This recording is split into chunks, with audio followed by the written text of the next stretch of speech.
Okay and ಇಲ್ಲಿ ಸಂಗೀತ ಅವರು ಇವ್ರು ಇದ್ದಾರೆ, ಇನ್ನೊಬ್ರು ಸಂಗೀತ ಅವ್ರು ಆಕ್ಚುಲಿ ಇರ್ಬೇಕಾಗಿತ್ತು. ಸೊ ಯಾಕೆ ಹೀರೋಯಿನ್ ಕಾಣಿಸ್ಕೊಂತ ಇಲ್ಲ ಪ್ರಮೋಷನ್ಸ್ ಅಲ್ಲಿ? ಅವರು ಶೂಟಿಂಗ್ ಅಲ್ಲಿ ಸ್ವಲ್ಪ ಬಿಸಿ ಇದ್ದಾರೆ, Okay. ಹಾಗೆ ಜಾಯ್ನ್ ಆಗ್ತಾರೆ ಇಲ್ಲಿ ಪಕ್ಕ.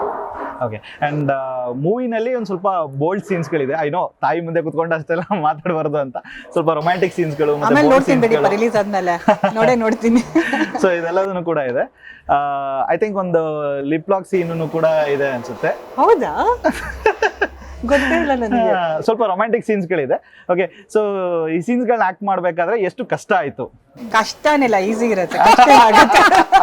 ಹಿಂಗ್ ಮಾಡಿರ್ತೀನಿ, ಇನ್ನು ಒನ್ ಮೋರ್ ಅಂತ ಸುಮ್ನೆ ಕೇಳಿರ್ತಾರೆ, ಒನ್ ಮೋರ್ ಬೇಕು ಅಂತ. ಇಲ್ವಾ? ಇಲ್ಲ, ಆಕ್ಚುಲಿ ಲಿಪ್ ಲಾಕ್ ಸೀನ್ ಅಲ್ಲ, ಒಂದು ಚಾಕ್ಲೇಟ್ ತಿನ್ನುವಂಥದ್ದು ಇರೋದು, ಇನ್ನೊಂದು ಚೆರಿ ತಿನ್ನುವಂಥದ್ದು ಇರೋದು. ಅದು ತಿಂತ ಹತ್ರ ತುಂಬಾ ಬಂದಿರತ್ತೆ. ಎಸ್, ಅಲ್ಲಿ ಲಿಪ್ ಲಾಕ್ ಅಂತ ಅನ್ಸಿರ್ಬಹುದು ನಿಮ್ಗೆ, ಬಟ್ ಲಿಪ್ ಲಾಕ್ ಅಂತ ಮೆನ್ಷನ್ ಮಾಡಿ ಸೀನ್ ಮಾಡಿಲ್ಲ ಅದನ್ನ. ಓಕೆ, ಒಂದು ಕಷ್ಟನೇಪ್ಪ ಅಂತ ಸೀನ್ ಮಾಡೋದು, ಅವ್ರಿಗೆ ಹೇಳೋದು ಸುಲಭ, ಬಟ್ ಕಷ್ಟನೇ. So yes and action packed thriller movie ಅಂತ ಹೇಳಿದ ತಕ್ಷಣನೇ ಬಹಳಷ್ಟು ಫೈಟ್ಸ್ಗಳನ್ನ ನಾವು ನೋಡ್ತೀವಿ. ಅಂಡ್ ಒಂದು ಅಡ್ವೆಂಚರಸ್ ಜರ್ನಿಯಲ್ಲಿ ನೀವು ಮತ್ತೆ ಹೀರೋಯಿನ್ ಇಬ್ರು ಕೂಡ ಕಥೆಯಲ್ಲಿನೇ ಸಾಕ್ತಾ ಇರ್ತೀರಾ. ಯಾವುದಾದ್ರೂ ಒಂದು ಪ್ಲೇಸಲ್ಲಿ ಏನಾದರೂ ಒಂದು ಇನ್ಸಿಡೆಂಟ್ ತುಂಬ ಮರೆಯೋದಕ್ಕಾಗದಿರೋ ಅಂಥದ್ದು ಏನಾದರೂ ನಡೀತಾ ಅಲ್ಲಿ? ತುಂಬಾ ಇದೆ.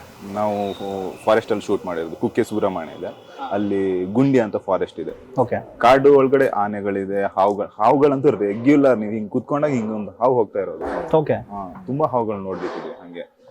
ಇನ್ನೊಂದು ಮರೆಯಲಾಗದಿರುವಂತ ಇನ್ಸಿಡೆಂಟ್ ಏನಂದ್ರೆ, ಪ್ರೊಡ್ಯೂಸರ್ ಮನೆ ಹತ್ರ ಒಂದು ಹೊಳೆ ಇದೆ. ಹೊಳೆಯಲ್ಲಿ ಒಂದು ಹಟ್ಟಲ್ಲಿ ಒಂದು ಸೀನ್ ಇತ್ತು. ಹಟ್ ಕೆಳಗಡೆ ನಾನು ಸಂಗೀತ ಅವ್ರು ನಿಲ್ಬೇಕಾಗಿತ್ತು. ಅದಾದ್ಮೇಲೆ ಒಂದು 2 months ಆದ್ಮೇಲೆ ಏನಾಯ್ತು ಅಂದ್ರೆ, ಪ್ರೊಡ್ಯೂಸರ್ ತಮ್ಮನ್ ಮಕ್ಕಳು ಇಬ್ರು ಅದೇ ಹೊಳೆಗೆ ಹೋಗಿದ್ದಾರೆ, ಇಬ್ರು ಮುಳುಗ್ಬಿಟ್ಟು ಎಕ್ಸ್ಪೈರ್ಡ್ ಆಗ್ಬಿಟ್ಟು. ಓಕೆ, ಏನಾಗಿದೆ ಅಂತ ಹೇಳಿದ್ರೆ, ಅಲ್ಲಿ ಮರಳಿತ್ತು, ಆ ಮರಳನ್ನ JCB ಇಂದ ಎತ್ಬಿಟ್ಟಿದ್ದಾರೆ ಅವರು. ಅಷ್ಟು ಗೊತ್ತಿಲ್ಲ ಇವ್ರಿಗೆ ಮರಳು ತೆಗ್ದಿರೋದು. ಅದೇ ಪ್ಲೇಸ್ಮೆಂಟ್ ಅಲ್ಲಿ ನಾನು ಮತ್ತೆ ಸಂಗೀತ ಮೇಡಮ್ ಇದ್ವಿ. ಅಕಸ್ಮಾತ್ ಅವತ್ತು ಮರಳು ತೆಗ್ದಿದ್ರೆ ನಾವು ಇಬ್ರು ಡಿಪ್ ಆಗಿರೋದ ಆ ಪ್ಲೇಸ್ಮೆಂಟ್ ಅಲ್ಲಿ. ಓಕೆ, ಬಟ್ ಅದು ಇವತ್ತಿಗೂ ಜುಮ್ಮ ಅನ್ಸುತ್ತೆ ನನ್ಗೆ. ಬಟ್ ಗೊತ್ತಿಲ್ಲ, ಯಾರು ಹೋಗ್ಬಿಟ್ಟು ಟೆಸ್ಟ್ ಮಾಡಿಲ್ಲ, ಜಸ್ಟ್ ಸೆಟ್ ಹಾಕ್ಬಿಟ್ಟು ಬಂದಿದ್ದಾರೆ. ನೀರ್ ಇಲ್ಲಿ ಒಳಗ್ ಬರುತ್ತೆ ನಮ್ಗೆ. ಅದೊಂದು